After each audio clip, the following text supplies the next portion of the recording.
ప్రత్యక్ష హోదాకి పోరాటం చేస్తా అన్నవాడు ఈరోజు పాపం ప్రతిపక్ష హోదాని అడుక్కునే స్థాయికి దిగజారిపోయావు నువ్వు జగన్ రెడ్డి.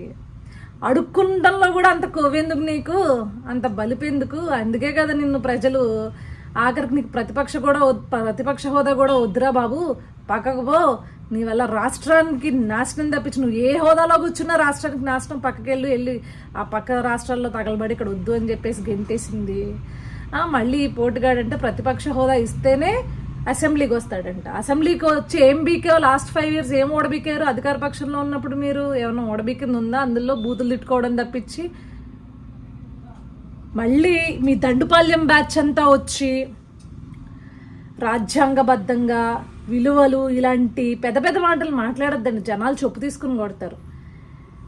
నీ నియోజకవర్గం కోసం, నీ నియోజకవర్గ అవసరాల కోసమో లేకపోతే నీ రాష్ట్రం నువ్వు అనుకుంటే కనుక ఆ ప్రజల అవసరాల కోసమో ఇదిగోండి ఈ సమస్య ఉంది, దీన్ని పరిష్కరించాలి మీరు అని చెప్పేసి అక్కడ అధికార పక్ష నేత, పార్టీ నేత తెలియజేయడానికి నువ్వు అసెంబ్లీకి రావాలి. అంతేగాని అసెంబ్లీ సెషన్స్ అసలు స్టార్ట్ అవ్వకముందే, డిస్కషన్ స్టార్ట్ అవ్వకముందే వెనుజూపు వెనక్కి పారిపోతుంటే నువ్వేం మొగోడు స్వామి, నాకు అర్థం కాదు. మళ్ళీ రాయలసీమలో పుట్టాను పులి అని చెప్పేసి ఎలివేషన్ చేసుకుంటావేంటి? నీ నియోజకవర్గ ప్రజల అవసరాల కోసం నువ్వు వచ్చి మాట్లాడాలి. వాళ్ళందరూ ఓట్లేసినందుకు ఏదో పెద్ద నేను ఓడబిక్కేను రాష్ట్ర ముఖ్యమంత్రిగా అని చెప్పేసి ఒక 11 సీట్లు తెచ్చుకున్నావు కాబట్టి ఆ 11 సీట్లలో ఉండే ఆ 11 నియోజకవర్గాల్లో ఉన్న ప్రజల అవసరాల కోసం మాట్లాడాలి. లేదు అంటే నువ్వు రాష్ట్రానికి పెద్ద రిప్రజెంటేటివ్ అని ఫీల్ అవుతూ ఉంటావు కదా.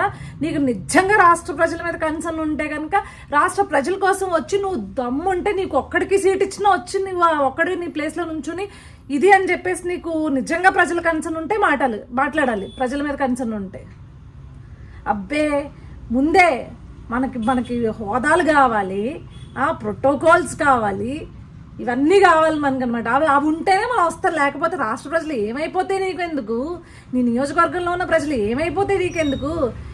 ఈ పదవులు లేకపోతే ఈ ప్రోటోకాల్స్ అనుభవించడానికని ఓట్లేసింది కాదు కదా. రాష్ట్ర ప్రజల కోసం లేకపోతే రాష్ట్ర ప్రజల తరపున ఏదైనా గొంతు వినిపిస్తావేమో అని చెప్పేసి నేను నమ్మి నీకు ఇంత అని చెప్పేసి ఓట్లేశారు. ఇదండి ఈ పెద్ద మనిషి అసలైన నిజస్వరూపం. ఇతగాడికి పదవులు, ప్యాలెస్లు, ప్రోటోకాల్లు, మరి పీతో మొదలయ్యే వాటి మీద ఎంత వ్యామోహం ఏంటో అర్థం కాదు. ఇలాంటి ఉండి దర్పాలు, అధికార దర్పాన్ని ప్రదర్శించడానికి మాత్రమే సీఎంలు అవడం కోసమో లేకపోతే అధికారం కోసమో వెంపర్లాడతాడు తప్పించి ఎప్పుడూ కూడా ప్రజల పక్షాన అయితే నిలబడిన పరిస్థితి లేదు. అది మనకు కనిపిస్తూనే ఉంది. ఇలాంటి వాడిని ఇంకొకసారి నేను ప్రజల కోసం రాజ్యాంగబద్ధంగా ప్రజల కోసం నేను నిలబడతాను, మాట్లాడతాను అని అంటే ముందు అసెంబ్లీకి వచ్చి మా కోసం మాట్లాడండి అని అడగండి.